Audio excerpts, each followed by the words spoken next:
College പ്രൊഫസറായ രാജീവിന്റെയും വീട്ടമ്മയായ ദീപയുടെയും ജീവിതം ഒരു പുഴ പോലെ ശാന്തമായിരുന്നു.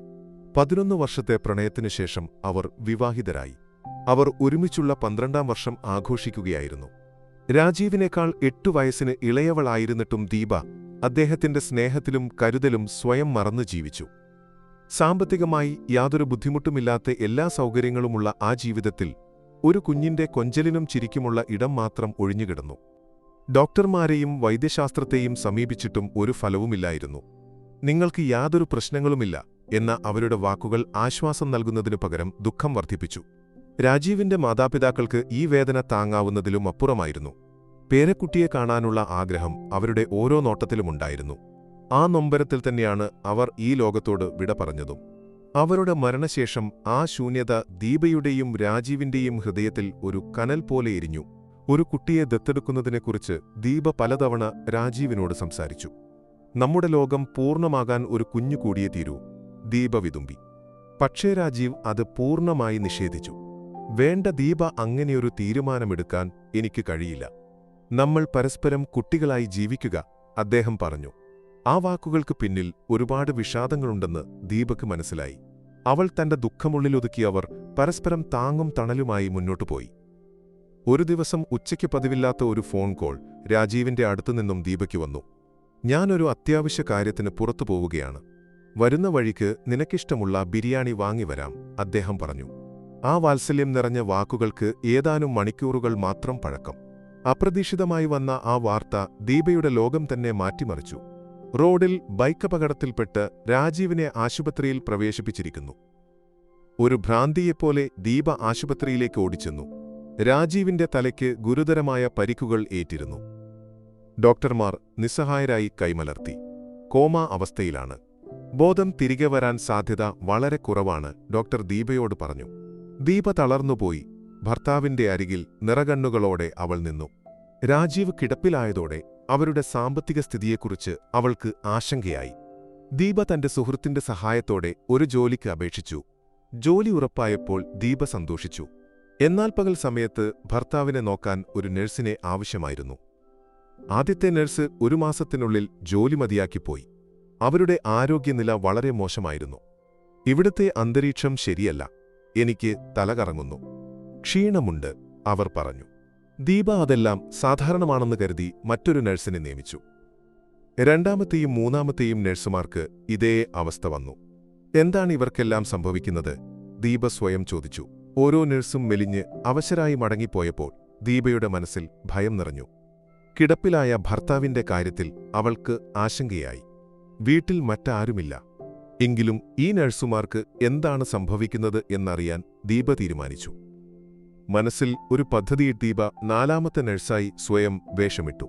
രാജീവിനെ നോക്കാനായി അവൾ മുറിയിലേക്ക് കടന്നു. ഇത് ദീപയാണെന്ന് തിരിച്ചറിയരുത്. ആ വേഷത്തിൽ ഞാൻ എന്തു സംഭവിക്കുന്നു എന്ന് നോക്കാം, അവൾ മനസ്സിൽ പറഞ്ഞു. അന്ന് രാത്രി ഉറങ്ങാൻ കിടന്ന ദീപയെ ആരോ പിന്തുടരുന്നതുപോലെ അവൾക്ക് തോന്നി. പെട്ടെന്ന് ഒരു കൈ ദീപയുടെ വായിൽ അമർന്നു. ദീപ ശ്വാസം കിട്ടാതെ പിടഞ്ഞു. ഒരു തുണി ദീപയുടെ മുഖത്ത് അമർത്തി. മയക്കുമരുന്ന് മണം അവളുടെ മൂക്കിലേക്ക് അടിച്ചുകയറി. പിന്നാലെ ഒരു കുത്തിവെപ്പും കിട്ടി. ദീപയുടെ കണ്ണുകളടഞ്ഞു. അവൾ ബോധരഹിതയായി. കണ്ണു തുറന്നപ്പോൾ ദീപ തന്റെ സ്വപ്നലോകത്തായിരുന്നു. അവൾ ഒരു ആശുപത്രി കിടക്കയിലായിരുന്നു.